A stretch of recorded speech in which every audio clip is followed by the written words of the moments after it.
Here's how to fix the Google Play Store if it's not working. Now, the first thing we need to do is swipe up from here and tap on Settings. And once we're in your settings, the first thing we're going to check to see if there's a software update. You'd be surprised how many times just updating your phone fixes this issue. So let's scroll down and first just tap on Software Update and download and install. If there is an update, just go through the process of updating it.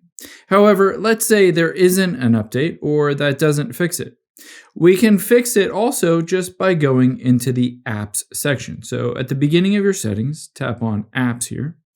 And now let's scroll down until you find the Google Play Store on this list. So there's Google Play Store.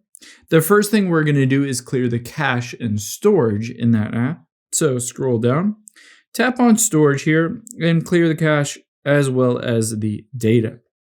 After you've done that, I would highly recommend going back and tapping on those three dots at the very top right and uninstalling these updates. Essentially what this does is it removes the current version of Google Play Store and then it re-downloads a new version of it. This a lot of times fixes it, but you might also need to go into the Google Play services as well.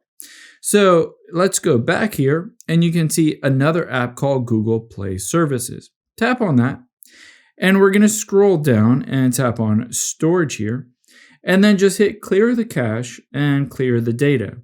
You'll be able to see a lot of data on here and just hit clear data and hit confirm.